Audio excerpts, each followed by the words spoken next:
Welcome to I Could Never, a show about non-monogamy and the many ways it can look. I'm Genevieve from Chill Polyamory on Instagram, TikTok, and YouTube, and I'm joined as always by my co-host and partner, Ishik. Yes, like a breath of fresh air. It's me, Ishik. How's it going? Mm-hmm. But it is just us today. Just us. Normally this would be me being, but it's not just us. It's this guest. But no, it is just us today. How's it going? Today. Nice and cozy. Today, as we wrap up season 2, we wanted to do another question and answer episode. So last week we asked for you to submit your questions, and I guess today we're going to answer them. It's pretty self-explanatory. I think they it's a pretty common thing. I feel like they should shorten it. They could do like Q&A. Question and that's really good. Yeah, I'm onto something. Hey, we're really good at this. Mm-hmm. Yeah. But before we can get into this new concept of a Q&A, we have to bask in beautiful sun rays as they strike our cheeks, a warm wind coming off of the sea breeze. It's Vibe or Vent time. For anyone listening for the first time, we always like to start our episodes with an icebreaker called Vibe or Vent, where we each take a beat to talk about something that we're vibing about and feeling good about this week, or something we need to vent about and get off our chest. Ishik, would you like to start? I'm going to start today. Okay. So I'm vibing today. I'm vibing today, and perhaps this would not align with our listeners, who I kind of hope are a little sad that we're not going to be here for a bit, but I'm vibing about this being the end of season 2. So I'm burnt out. You're super burnt out. It's been a really crazy past few weeks into the past month. Specifically, I mean, we had to really bust our ass for the YouTube video, the cartoons YouTube video, which, by the way, if you haven't checked out the most recent YouTube video, 25 years of polyamory and cartoons, I highly recommend it. People seem to really like it. It's been pretty popular. And we had to really work hard for it. You basically made a short movie. It's like an hour and 10 minutes all about polyamory and cartoons. So. And it's a fun watch. It was a very fun watch. It was really, but really good time. It was a lot. But it was a lot. And there was like so many issues too. Like Genevieve's monitor just broke randomly one morning. And like we got a random YouTube thing I didn't even know you could get where it just said, it won't show it to anyone. Yeah. Because of copyright issues. Copyright problems. So, yeah, anyways, this is all to say it's been a long few weeks, long month. And I'm really, really looking forward to a little bit less on the plate. Anyways, but I am vibing about getting a little bit of a break. I will pass it to you, Genevieve. What's going on? Vibing or venting? Yeah. No, I think in general, on a personal note, I share your vibe. Something that I would vent about, though, something that is disturbing and frustrating and not surprising to me. Eurovision has been happening, and it is including Israel, and it is banning Palestinian flags. And they're taking this stance of Eurovision is not political. Yeah, it's like a quote-unquote neutral. Quote-unquote neutral, while banning and fining any artists who wear a keffiyeh. They're fining any artists who are just showing the colors of Palestine, not even any messaging with it, but including and celebrating Israel. And it's heavy to me, and it's dark because countries will do this of, art washing, where they want the public image to be lightened through, popular entertainment. And so, countries do it with the Olympics, countries do it with Eurovision, and trying to show we're popular, we're not, don't think about anything else. When you think about us in the news, it's this singer, it's this contest, it's this celebration, and just completely contrast with the ongoing genocide. So, not to lead with genocide for our conversation, but it's on my mind. It pissed me off, and there's a powerless feeling to it, I guess, as well. I mean, the core of the premise of Event and the show as a whole is the good and the bad. And I think especially, just not to wrap it up in too much of a neat little bow, but we're going to be getting into questions and answer in a second, right? And oftentimes the questions are coming from a place of struggle and strife, right? I'm struggling. How can I move forward? How can I help with these things? Or like, can you help with this? And like, yeah, that's part of the show's purpose. Yeah, I think well-roundedness is important in like an anthology in storytelling, you know? So sharing the lightness and sharing the heaviness all at the same time. I agree. Yeah. So that might be the mixed tone of today's episode, because we haven't seen these questions yet. Sometimes questions are simple and cute. Sometimes questions come from a very pained place. But we're happy to welcome all of them and support you to the best of our ability. I'm polyamorous for 13 years. You about the same? Yeah, at least as long. Yeah. Yeah, 13 or 14 years. So, you know, we'll share from our experience and take what resonates and leave the rest. So with that, let's get into it. First question. My question has to do with coming out as non-monogamous to friends, family, and strangers. It feels like telling people I am non-monogamous has to be a huge conversation. My partner and I have had a super healthy non-monogamous relationship for about a year now. We've been together for 3. He's my nesting partner, and I have a common partner I see every 3 months. Some additional context, our entire friend group gossiped about how I would break up with my nesting partner after we opened our relationship. They also tell me that I received too many gifts from my common partner and that it is odd that he, quote, spoils me.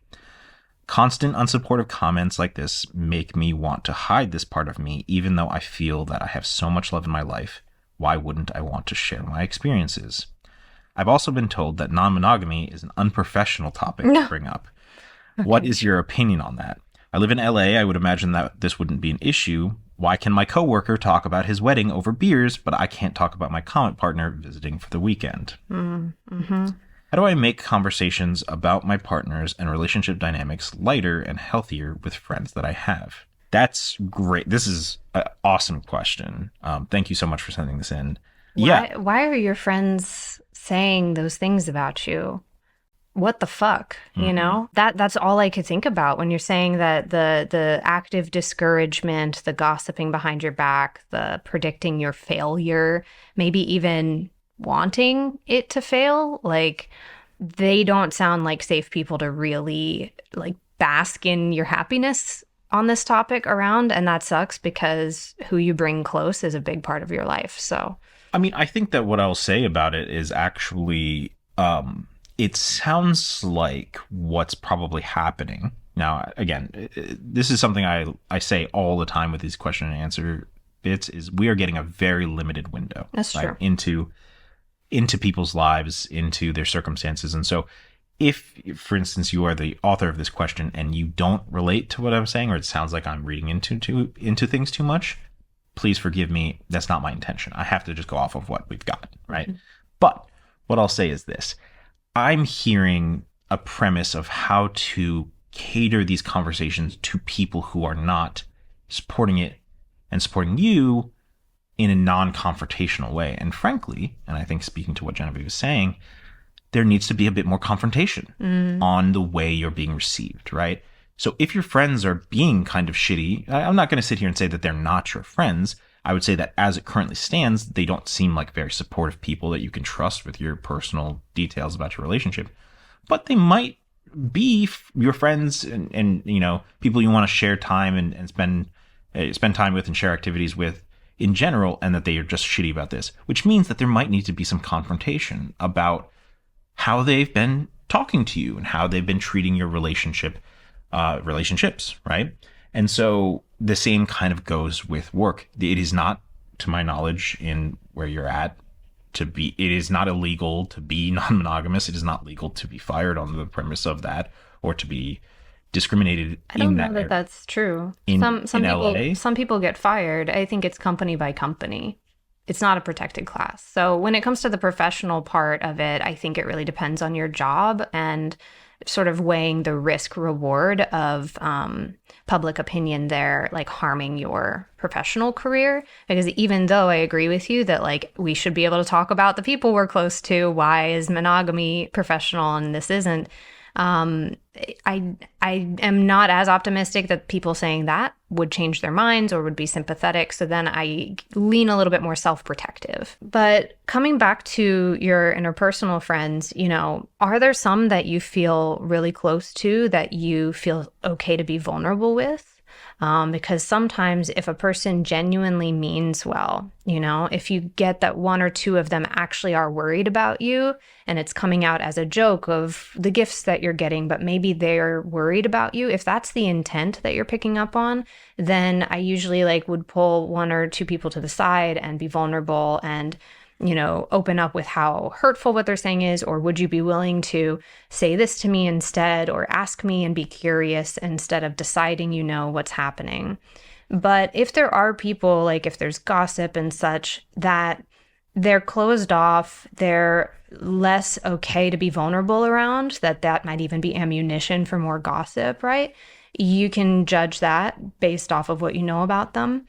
But then, like Ashik is saying, I do get firmer. I'm going to talk to you about everything except my love life. You've not made it okay to talk about my love life, right? And putting it back on them that they're the reason you're not opening up about how your weekend was because they've been shitty. And reflecting back to them that if they want a friendship with you, that they need to be coming with friendly, curious, supportive energy. Otherwise, you might shut off that part of yourself from the friendship. Say, that's not okay. Mm-hmm. Don't speak to me that way. Mm-hmm. And I think, kind of rereading the question a bit, one of the things that was highlighted at first was it feels like telling people I am non-monogamous has to be a huge conversation. And I think that is a personal barrier. Right? Mm-hmm. It doesn't have to be, right? You can just say, oh yeah, I'm my comet partner. And if somebody wants to ask, they can. Mm-hmm. If they don't, they don't. Yeah, it's heavy if you kind of treat it as something heavy. Sometimes it might feel called for to have a heavy conversation if you feel really hurt by something. I also knew a girl who carried around a little water bottle and she said, I'm going to spritz you every time you say something shitty to me. And she spritzed her friends. And it was a funny thing that still pushed back. That's what I mean. Finding your own way of communicating, not okay to do that, right? And it doesn't always have to be heavy, but that was clear. I'm training you, my friend, to shut the fuck up or you're going to get a spritz of water. I like that a lot. Yeah. So the last thing I'll say on it is if I ever hit a brick wall with somebody and they just are adamant and shutting down and their ears are closed, then I just let them misunderstand me, and that's a really, really hard thing to start to do. But it is a choice to deliberately not be curious, deliberately not understand you. And if someone's committed to not understanding you, then that's going to be a waste of your energy, a waste of your time. So curiosity, I see as a big green flag. And I treat those people with a lot more gentleness and grace for their ignorance if they're willing to ask questions and change. But people who are just committed to wanting you to fail for whatever reason, whatever they're projecting onto you, whatever they have their own feelings about it, it might not even be about you. But if they are stuck in that place, then you just leave them there. You're not going to be able to lift them up out of that if they don't want to. So then you decide how close or how far you want to be to that person and what kinds of things you would want to talk to them about, if anything, continuing. Alrighty, next question. This one's a short one. It just says, I'm a child of alcoholics. Am I too fucked up for poly? Oh, no. No, absolutely not. And I'm going to take the lead on this one. Yeah, sure. As a child of two addict alcoholics and an addict alcoholic myself, sober for a dozen years. Mm-hmm. No, you're not too fucked up for polyamory. If you hear me and the stuff I say and you're like, this Ishik guy seems like he's got some good stuff to say, guess what? I'm incredibly fucked up, right? I had to get sober at the age of 21, right? That's how quick and bad it got. Yeah. And I think Genevieve would probably say the same about some of her circumstances. Yeah, no, I mean, I have had a therapist be surprised at how much trauma I have. I'm sorry, like, it's like a badge of pride. Like, I'm the most fucked up. She didn't say that, but she was like, "Oh my God, it's uncommon that I, talk to someone with this much trauma." And I was like, "But you're a therapist." All that to say is, like, I brought my trauma to monogamy too when I was attempting it. So it's sort of like what we carry with us, and it'll come out in any kind of relationship. Anytime we're bringing someone close or expanding our family, if we bring people close enough to consider them family, then any family issues are going to come up, And I do think that in polyamory, when you have more people in the mix, it can be more frequent triggers that you cannot ignore. You're going to have to confront it if you're going to have a good time. And what I'll say to that, like, speaking to the idea of like unstable alcoholic parents, right? Like, how I coped with that, or one of the many ways I coped with that before I started doing a lot more work on it, was that I often, related and brought close people who were unstable and that wanted me to help fix them, and I wanted to fix them, right?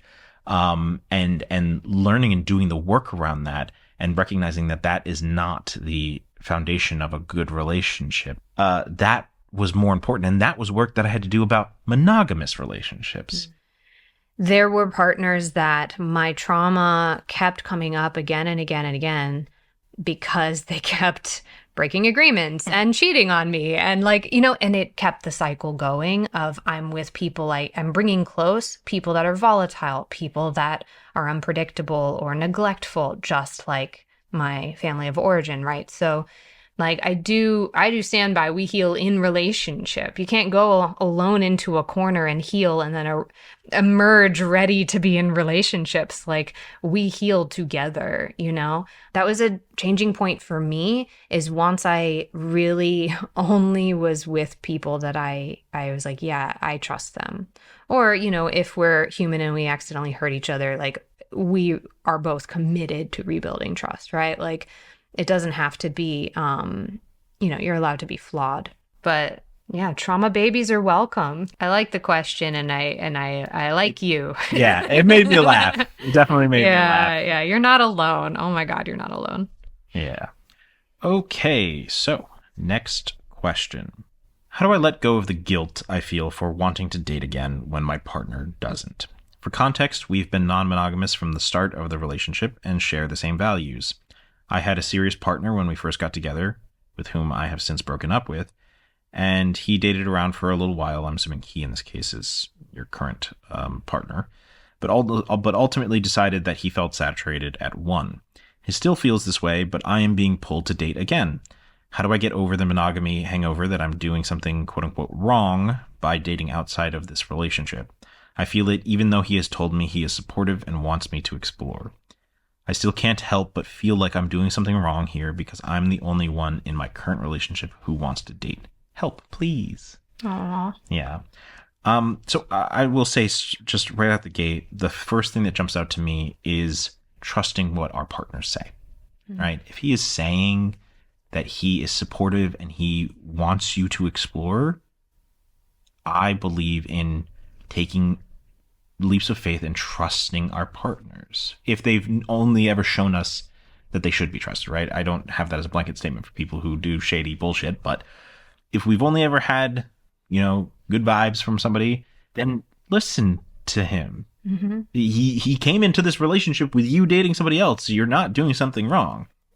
A lot of times guilt comes from this internalized voice of what people will think. And I don't know if that's explicit in your mind, but whenever someone gets hung up on optics, I'm dating someone and he's not, therefore I'm bad. That makes me think that some part of you is on the outside looking in at what it looks like and not living in the fact that you're not causing harm, right? You are literally not hurting anyone. And is there worry of judgment, or are you judging from the outside looking in? And can that be explored? Whose voice is that? Where does that come from? You know, if you are hearing like a specific person's voice, or picturing certain people's judgment, that's good information, you know? And I have felt that in a similar way as like guilt around sex. I wasn't getting hurt, nobody else was getting hurt, and I would be like, I'm a bad person, right? And so it was a similar process of work of why, who told me, says who, you know, like, and realizing that I wanted to let go of a lot of the values that were at the core of that self-judgment. You know, I don't know if that'll be helpful for you. It definitely has been helpful for me in terms of like just stopping that thought when it happens and pushing back on it, to not run with it, to not take it as truth.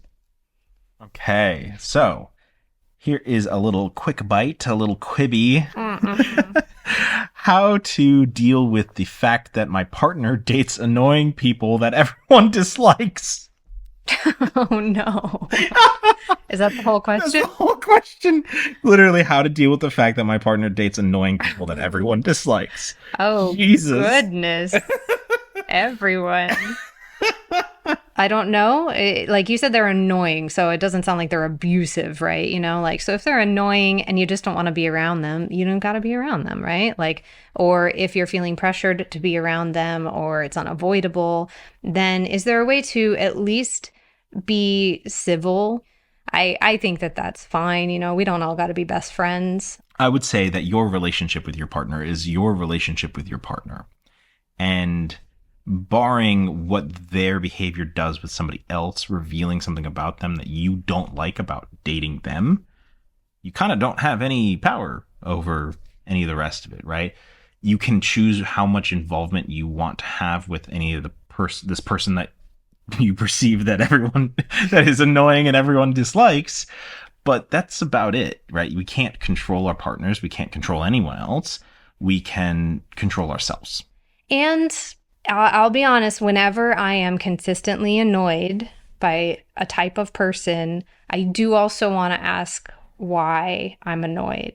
Now, you mentioned everyone gets annoyed, so maybe there is like something there. I don't know. Are you sure that, quote, everyone dislikes them, or is it just that you don't like them? Yeah. Right? And are you then not liking them and going to your friends and saying, yeah, don't they suck? And they're like, yeah, you're my friend. Yeah, sure, they suck, right?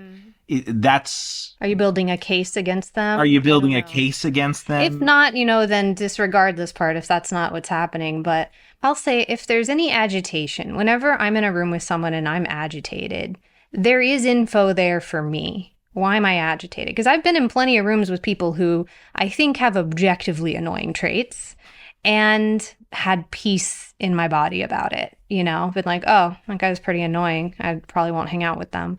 But I've not been agitated. So if you're agitated, why? You know, and at the very least, can you explore that so you get some peace for yourself so that you're not wanting your partner to change or you're not in a lot of distress? Like, can that be explored? Because that is the part also that you have power over is, you know, how can I explore some acceptance and get some peace over this? And what is it in me that is agitated, is reacting? Yeah. Best of luck. Yeah. I do feel for you. You know, it's tricky because we pick our people. We don't pick their people. Yeah. Okay, next question. My partner says he's solo poly, but I am his anchor partner. He doesn't tell me when he's going on dates or if he is intimate with someone. I hardly know the names of people he's been dating or how many people. Is that normal solo poly? No. No, I'm so sorry, baby. He's being shady. Yeah. That's shady. Yeah. Obviously, these terms can mean different things to different people to an extent. Mm-hmm. But any use of solo polyamory to denote hiding and like kind of lying and obscuring things when that's not what you want or have agreed upon is a misuse of the term, right? So that's just blanket, easy answer to that. No, it's not. Yeah. Solo polyamory in general, like he said, it can mean slightly different things to different people. But broadly speaking, it is when people don't want an interdependent, life building with someone. They don't want to move in. They don't want to have a co-parent, or they don't want to share finances, things like that. And solo polyamory agreements can include, I don't want to, have to tell you every time I'm going out on a new date. That can be agreed upon. However, if that's not something you want, one, you don't have to agree to something that you don't want. And it could just be a difference in like how you both want to be polyamorous. But I'm hearing evasiveness. I'm hearing evasiveness. Now, he says you're his anchor partner. What does that mean? I will say that my personal perception is that, and maybe you disagree with me on this, I think that anchor partner being tied to solo polyamory, that these are kind of incongruous. Yeah. That they kind of don't totally go together. Like, I could see an argument for it. I'd be more than happy to speak to somebody who's solo polyamorous and has an anchor partner. But at the same time, I kind of see anchor partner as somebody who you are specifically kind of tied to, bound to in a way. Mm-hmm. Right? The premise of an anchor is somebody who keeps you still in one spot. And solo polyamory being much more focused on kind of not being tied to people like that, and that you're building your life based on your own solo desires and needs. So that already is a little, it's confusing and a little confusing if this is a term that you're both agreeing to on both sides. Beyond that, I would say what I'm hearing from the question is that these elements of not knowing about partners and their names and the numbers and all that stuff, that's distressing to you, right? And so I think beyond the labels of solo polyamory or anchor partners or any of this stuff, if it's distressing to you, that's not good, right? And I think that the labels themselves are meant to be a tool to help in explanation and for communication. And if that's not serving you, then don't focus on the labels. Focus on the fact that you are distressed. Yeah. I'll say I have a couple of comets that are dear friends that I talk to when I talk to them, and I'm not up to date on who they're close to, who they're sleeping with, and if I'm sexually active with them, then I get up to date once we reconnect, at the very least for sexual health reasons, to understand like the landscape, so that on its own can exist if it's not distressing. It doesn't distress me to be out of the loop because we are living such separate lives most of the time. However, if it is affecting your relationship with them, if you don't know where they are or when they'll come back, or if they're building a life with someone and you'll be surprised by that, in 6 months, oh, we're moving in together, right? Like if there is like a person that you are close to with completely walled off parts of their life to you, then maybe being anchor partners isn't gonna be sustainable, right? I'm hearing a mismatch maybe between desired communication and integration with each other, right? Yeah. One person saying, I don't want to tell you things, I don't want to share things, and I don't want to be bound by that kind of disclosure or restrictions on my sexual or romantic activities, right? That is somebody who's really seeking independence, right? And then on the flip side is somebody who's maybe wanting more dependence and integration and interdependence. And that's the actual desire to share or not share, or be dependent, not be dependent, be integrated or not be integrated. These things are not inherently wrong. Yeah. It's the mismatch. That's the problem. So yeah. It's reminding me of someone that I dated 5 years ago that I was starting to see regularly and feel like a bit more of like I was going to call them a partner after some months. And still there was this unwillingness to even just like talk about their day. Like, oh, you're going out later? And they would be like, yep. And I was like, are you going on a date? Are you going to have fun? Like, I was just trying to know this person, and I hit brick walls over and over again of like, you're not allowed into that part of my life. And okay, well then I need to not need that from you, So I need to see you less. I need to maybe not sleep over, because if I'm feeling these walls, then like maybe I hook up with you, but sleeping over, it feels like a little bit more cozy and intimate and like partnery to me, getting into the nitty gritty of like, how do I stop wanting this to you? How far away do I have to be And maybe the answer is completely far away. I don't know, situation. I did wind up breaking up with that person for similar reasons. But yeah, I was like, oh, this type of role will not work for me. I will be anxious. I will be, feeling bad in the relationship. So I need to not try to put you in that role. So if there's unwillingness to change on this, then you can decide, is this somebody I want in this role? Is this going to work for me? But I really, really dislike when people will take a label and use that as a conversation ender to justify whatever their behavior is that upset you. Well, I'm solo poly, you can't ask that. Yeah.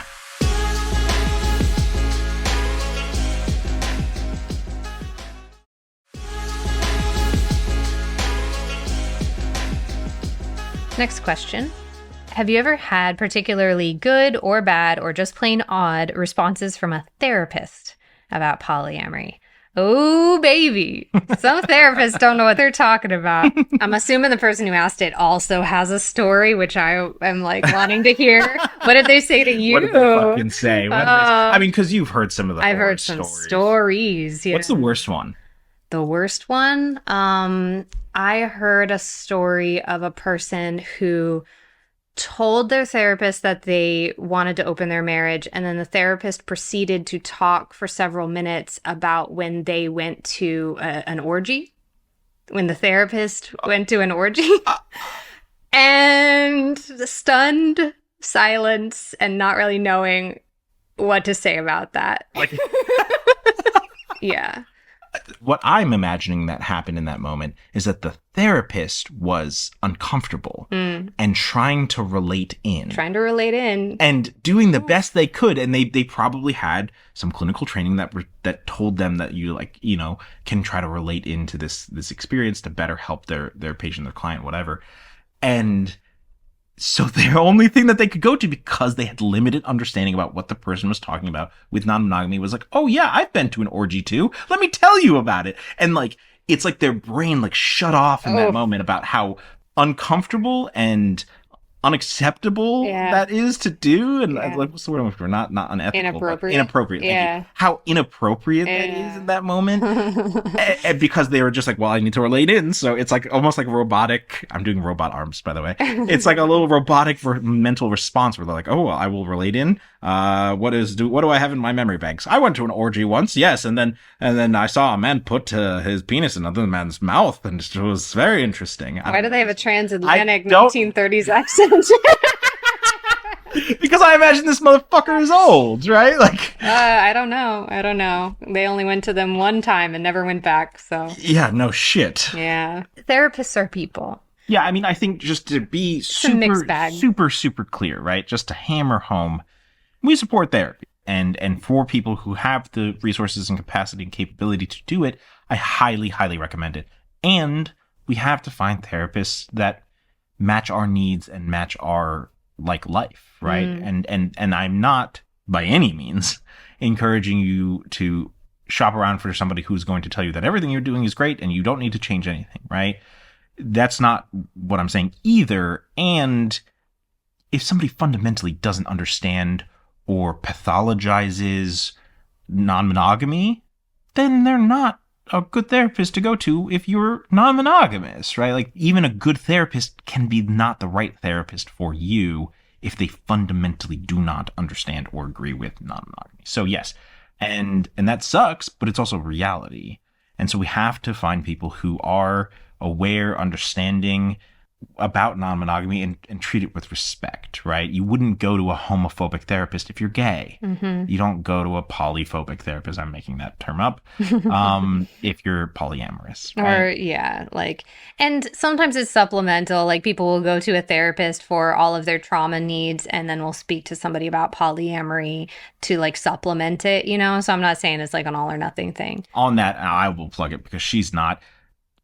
Genevieve is a really great polyamorous coach, peer support person. So if you're including this, I don't want to include a plug in you're including it. I'm forcing you to. Okay, we're including all of this, I guess. Yes. Okay. There's absolutely other ways to have that need met outside of a therapeutic setting too. Anyway. So yeah, there are many good therapists and there are many bad ones. If you have a bad time, keep looking. Yeah. Next question. It's been several years in the making, but my wife and I are now keen to enter the world of polyamory. We've had all the discussions, done all the reading, and our own relationship has never been better. We're really happy. I love that for you. It continues, what we're now struggling with is to actually find other partners. We're UK-based and have tried a few dating apps, but with limited success. Offline, we both do have people we're interested in, but are struggling with how to bring up the subject of non-monogamy without seeming too pushy or forward. So any advice would be much appreciated.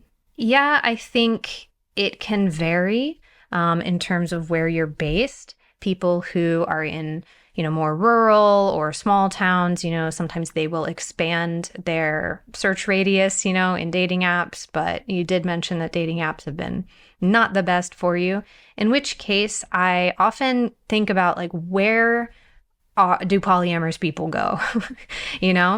Most major cities do have a polyamorous meetup of some kind that you can Google if you live near or in a major city.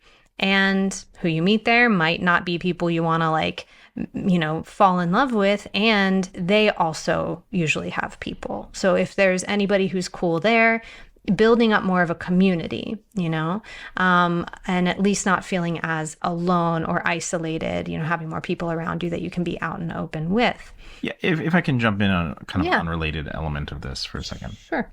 This sentence where you say offline, we both have people we're interested in, but are struggling with how to bring up the subject of non-monogamy without seeming pushy or too forward.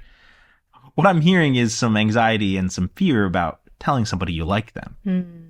Right? And being worried that they won't like you back in the same way. Mm-hmm. That's all that really is. Don't let the non-monogamy angle be the thing that keeps you from telling somebody you like them. If there isn't a professional concern, if your livelihood isn't at stake and your life wouldn't be turned upside down by your crush being rejected, I think it's as simple as, hey, I wanted to let you know I'm interested in you. Would you be interested in going out on a date? Mm-hmm. Right? And then if they're like, wait, but aren't you married? Then you'd be like, yeah, that's in the bounds. We are deciding to open up our relationship. You can explain that however you need to. And I'll just say, I don't think that's remotely pushy or not forward. At all. That is regular dating stuff, it's right? It's clear. It's clear. It's communication, right? Like all these books that you've said you've read, I'm sure they all say how valuable and important communication is. This is the bedrock of that, right? Being explicit, being direct about what you want to do, and then assessing that from them too. Yeah, I don't think that transparency is like a sales pitch, at all. So I wouldn't get too hung up on that. I think in general, finding people you want to bring really close to you is hard, period. Monogamous people struggle with this too. But in non-monogamy, it does ironically narrow the dating pool a bit of people who are interested in that kind of dynamic. If these people that you're interested in, if that's not panning out, or if neither of them, want to be in a non-monogamous situation, then where do non-monogamous people go? Where might they already be gathering? And can you put your feet there and see who you see? Maybe you want to date them. Maybe you don't, but they might know people you might want to date. Yeah. Good luck. So, I'm experiencing a kind of anxiety with one of my partners that I don't with my others. I feel a lot of resentment towards them because they hardly have any time for me. Not just that, I'm the one always asking them about scheduling dates or even saying the first, quote, I miss you in a conversation. Many of my texts go unanswered, which I don't even notice with the other partners, but bothers me so much when they straight up go silent in the middle of important conversations over text. What might I be doing wrong? It's affecting me a lot. I find myself keeping score and harboring resentment. I'll be speaking to them in person about this soon, so wish me luck. I mean, my first question is, do you both want the same thing? That's something that even if you've discussed it before, can you get renewed clarity on that? Because, it sounds like you're operating at different paces. It sounds like you're left hungry for a connection, that you're doing bids for connection and reaching out and stuff, and it's not being reciprocated. So anytime something's not being reciprocated, I like to just get the lay of the land. Like, let's be real with each other. What do we want? To the second part of your question about, is it normal for like only one partner to set off these feelings and not others? I think everybody kind of experiences that, like, because we connect with people in different ways. We want different things from different people. So if with your other partners you're feeling like balanced, it's reciprocal, you want the same things, then yeah, there would be some peace around it, even if they technically do some of the same behaviors. If it aligns with, like, if you're good with that, then it won't be stressful. But it sounds like with this person, you want more or different, and they're not able to give it, so it's going to be stressful. I think that's pretty common. Yeah, I mean, I think that honestly kind of covers it for me. I hate to say that, but like, I don't really define relationships by some title or label. I define them by what we do. And so I think shaping the relationship around what you both want to do with each other is of great importance, right? And if there is a massive misalignment between what you both want to do with each other, then that's a misalignment in the relationship. And figuring out how to align it again is extremely important. So, yeah, and in the case that, like, so sometimes people are really bad at saying what they want. So you could even ask a direct question and maybe you're not getting a direct answer, and that's also adding to the angst. If that's not your situation, it's okay. I just see it play out like that a lot of times. Sometimes the other partner will be like, no, I do want this. Or they'll even be like optimistic about what they can promise. Like, yeah, let's have more time together. Or I don't want to lose you. And so they agree to something they can't do or don't want to do because they're afraid of losing you in some capacity. So like, all that to say is sometimes people won't be able to give you a straight answer. So then I look at what they do. Like, okay, so you're saying you want this and I haven't heard from you. You break off the conversation and ghost mid-chat. Like, that is what actually the relationship is doing. So if you're feeling stress at like any, like, words aren't matching actions, then lean on the actions. Like, okay, you can tell me pretty words all you want. You can even like be optimistic and miscalculate what you're able to offer. I'm seeing what you're able to offer because that's what you're offering it. So, is it possible to change it? If not, then all right, I have a decision to make of like, am I going to stick around in this role in this way with what you're offering, Okay, next question. My boyfriend and I have been talking about opening up our relationship and exploring the world of bringing a third for the last 3 years, which is as long as we've been together, and have extremely open communication already, so we both feel pretty confident and excited going into this. What would be the best advice, besides communication, that you guys have to offer as we enter our journey of finding a girlfriend? Okay. Thank you for the kind words. You also included, a lot of gratitude for the podcast. And so I hear you're coming in good faith. It sounds like this is all quite new, even though you've been thinking about it for a while. What I say often to people who want a triad, especially a triad as their first exploration of non-monogamy, is to imagine a few things. Imagine that your partner starts connecting with or falling in love with this person before you do, that they seem to have a stronger connection, more fireworks than you do with them. Does that bother you? Imagine that you don't feel like being sexual, but the two of them do, so they want to go into the other room and be sexual. And you see that or hear that, and you're not part of it. Does that bother you? There are times that not all three of you are together, right? There are times that you'll be in a conflict with one person and not with the other. Like, it's basically being real about the fact that a triad is 4 relationships, 3 duos, and the trio. And I've seen it get really upsetting for people because they don't want to date separately. They want to date together as a unit, but you are dating separately even if you get a triad. The difference with a triad is you have a front row seat to your partner dating separately too. And I think kind of speaking to that idea of, some of those potential concerns of like, if they're connecting more than you're connecting, right? Because of how rare it can be to find somebody you really truly connect with in a deep way, But then simultaneously, that person has to also perfectly click with your partner, right? That's already, like, that's an insanely rare thing to find just out the gate without any build up to that kind of a dynamic, right? So in addition to that rarity, let's say you do start trying to go down this path out of a feeling of security, you want to be together in this journey.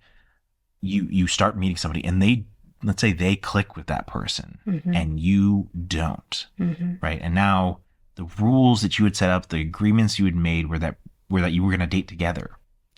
And now they've already connected really hard. They're kind of falling for instantly this person. And you maybe even don't like them, but your partner really likes them and they like your partner.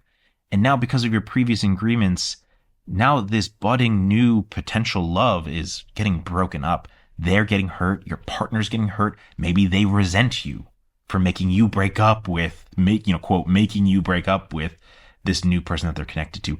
It gets, like, talking about this, it gets messy. It gets messy, right? People trying to protect the safety and security of their own relationship so they date together often will more often cause strife in that relationship trying to date together than they will maintain security. Yeah.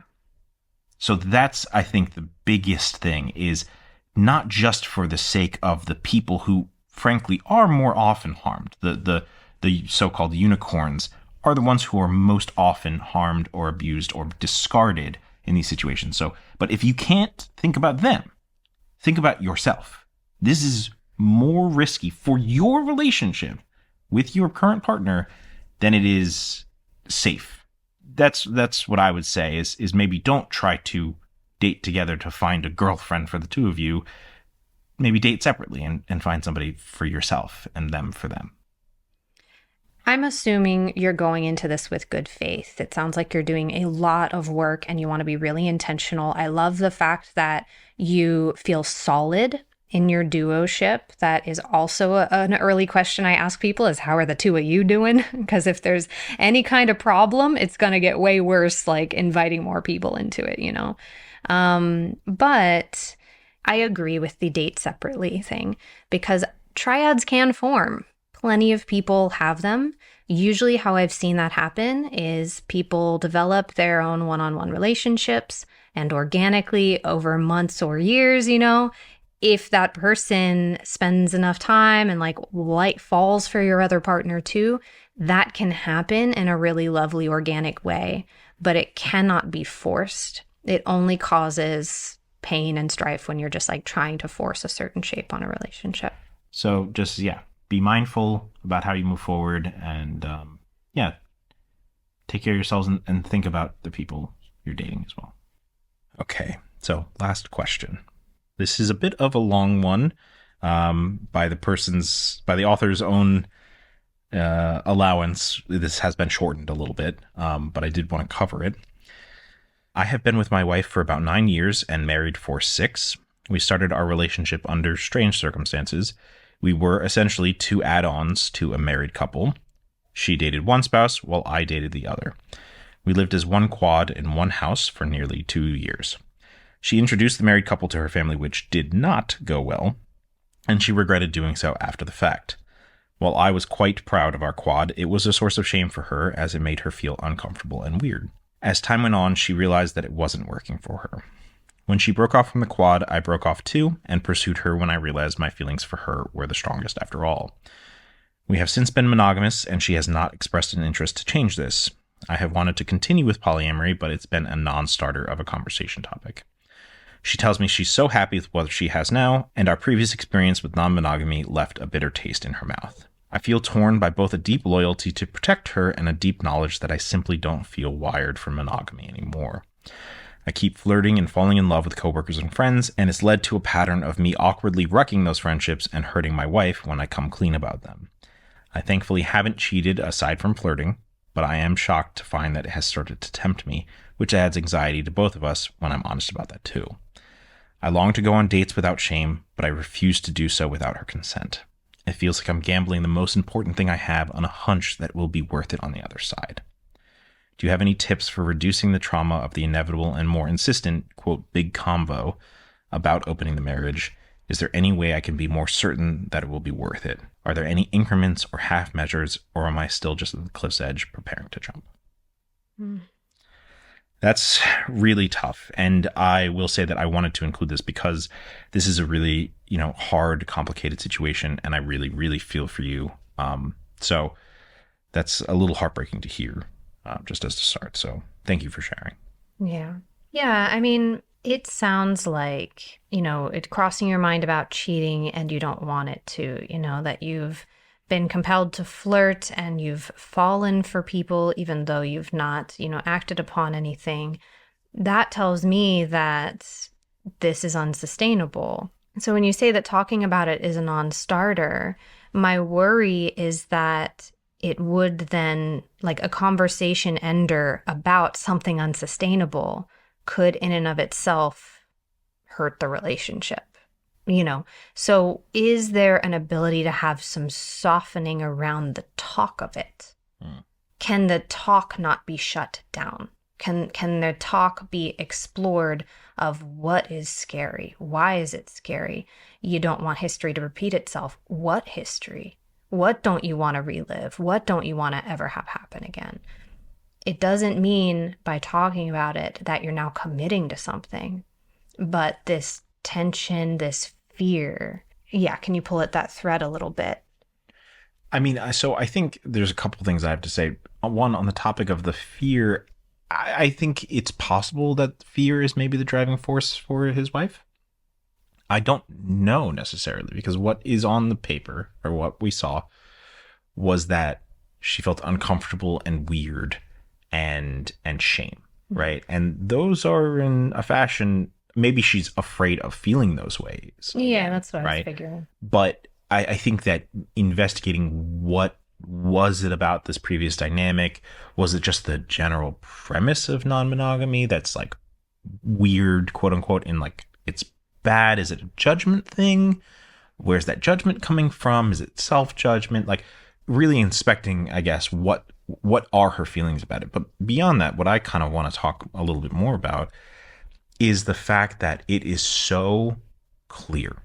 It is so crystal clear from what you've written how much you deeply care and love your partner, right? Like that, if that comes through so crystal clear for me reading this, I have to imagine, I have to hope that that comes through for your wife as well.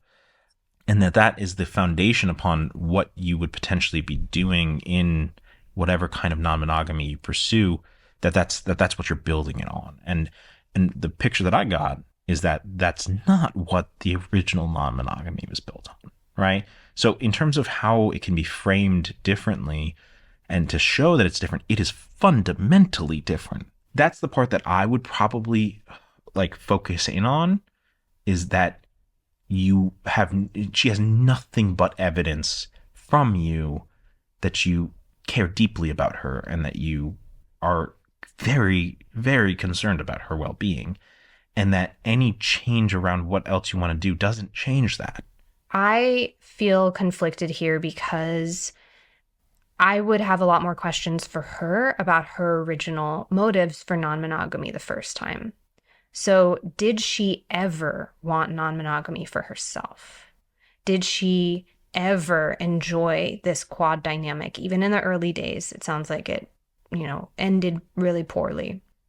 But just in terms of, does any part of her want non-monogamy for herself? Any small part of her?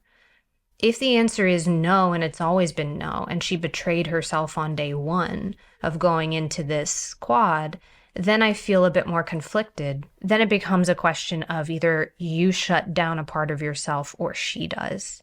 And if that is really the case, any direction you go is a decision that only the two of you can make. But if that's not the case, if any part of her ever wanted non-monogamy, if in the beginning she ever wanted that for herself, ever liked that for herself, then it sounds like something so bad happened in this quad that there's still some pain to work through, that there's still something that was so upsetting that it made her shut down part of herself. and stop looking at it. Like if that is the case, then I would say, can the question be explored more? And where's the shame coming from? Because you also mentioned that she brought home the couple to meet her family and that it didn't go great, right? And when somebody brings people home to their family, like that's usually a sign of like, I like these people and it's significant. I don't want to project that too much on. I don't know the circumstance, but she brought them home.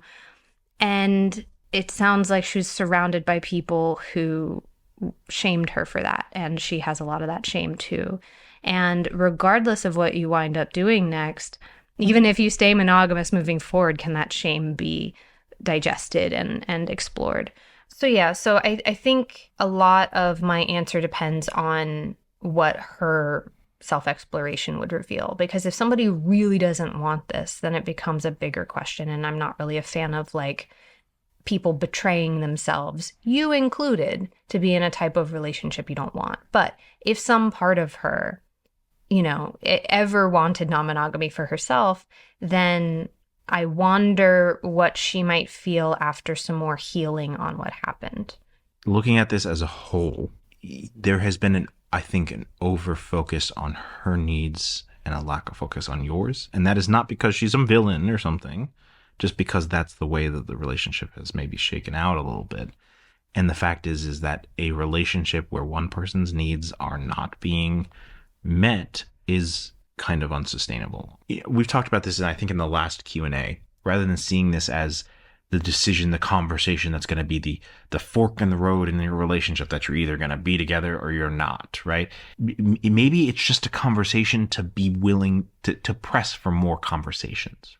If you absolutely cannot talk about it, cannot move forward, then can you at least talk about why you can't talk about it and start there? Thank you all so much for your great questions. Obviously, we weren't able to get to everyone who sent them in by email and on Instagram and everything, but we really appreciate all of them. Again, as we've said probably a couple of times throughout this, take what resonates and what feels right and leave the rest. Obviously, we have to read into a lot of these sometimes, but hopefully you still found them helpful. Yeah. If we didn't answer your question and you would like to chat more, I do have a few ways of being in touch. I have a pen pal service as well as regular Q&As on my patreon.com/chillpolyamory. As well, if you'd like to talk in real time, you can go to chillpolyamory.com. And that's where I offer one-on-one chats where we can go a bit more in depth into whatever it is that's on your mind. What are my other ones? Where else am I? Oh. And Patreon, on top of being able to chat, with the live chats and the pen pals, there's also an archive of hundreds of resources, of essays and toolkits and ways to help whatever your problem is. I've been posting every week since 2018, so I've got a backlog there. You got a lot of shit to watch. I got a lot of stuff in there, so you don't have to go hungry. Again, that's patreon.com/chillpolyamory. And if you want to join, do it on browser or Android, because Apple, the App Store, they add 30% because they're ghouls. So if you want like the actual lower price, just go to the website, or if you have an Android phone, do it that way. Yeah, don't let Apple steal your money. Don't let Apple jack up the price. Yeah. Monsters. Well, I'm glad we get to end the season on the word monsters. That's good. I feel good about that. We are, basically already in pre-production for season 3. No hard date on that, but keep an eye out. Stay subscribed to the podcast if you enjoy what you've heard, and you should get a notification once it pops out there. Yeah. As always, and more than ever, remember, just because you've never done something before doesn't mean that you can't do it. Bye. Bye. Mwah.